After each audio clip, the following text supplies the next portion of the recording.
cinizmi i Shabanit në fakt është shuplaka të cilën ata e meritojnë. Shabani është aty me firmat e tyre dhe gjithë kjo histeri ndaj kundërshtarit, sikur ai jo ka vjedhur firmat, është thjesht e turpshme për opozitën. Është thjesht mashtrimi që ata kërkojnë të bëjnë pasi dukshëm, është i qartë, është në dritë diellit që ata kanë bërë pazarin ose janë vetë e kanë propozuar Shabanin. Këta po thonë sot që shikon, ne mund të rregjim firmën, si mund të rregjim firmën ti? Ai ka dhënë firmën. Po çfarë ka dhënë firmën?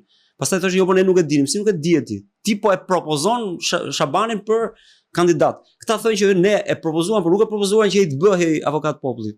Si ti e propozon dhe zgjedhën e kanë dorë kundërshtari dhe pas ka fajin kundërshtari që zgjedh atë çfarë ai do nga ato çfarë ti i ofron. Kjo është çmendurisë me këtë lloj idiotësie se këtu tashmë po flasim për logjikë elementare formale. Loja është kjo, qeveria zgjedh, opozita propozon. Dhe qeveria zgjedh nga çfarë opozita propozon. Këta kanë propozuar disa emra.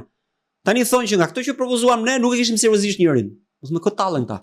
Me shqiptarët, me Diramën, me militantët e tyre, se kuptohet më kjo është e para kjo. Dhe e dyta ka një gjë të turpshme në këtë mes që këta nuk tregojnë orë kush e zgjodhi, kush e propozoi realisht në PD emrin e Edi Shabanit, nuk e tregojnë.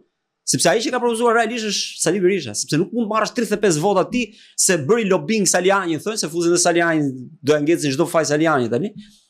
Apo më kërkoi Ina Zhup apo më kërkoi të gjithë këta flamur në kushdo që ka kërkuar aty vota për llogaritë e Edi Shabanit, i ka kërkuar patjetër me bekimin e Sali Berishës. Nuk bëhet aty asnjë gjë, miza nuk lëviz aty pa Sali Berishën.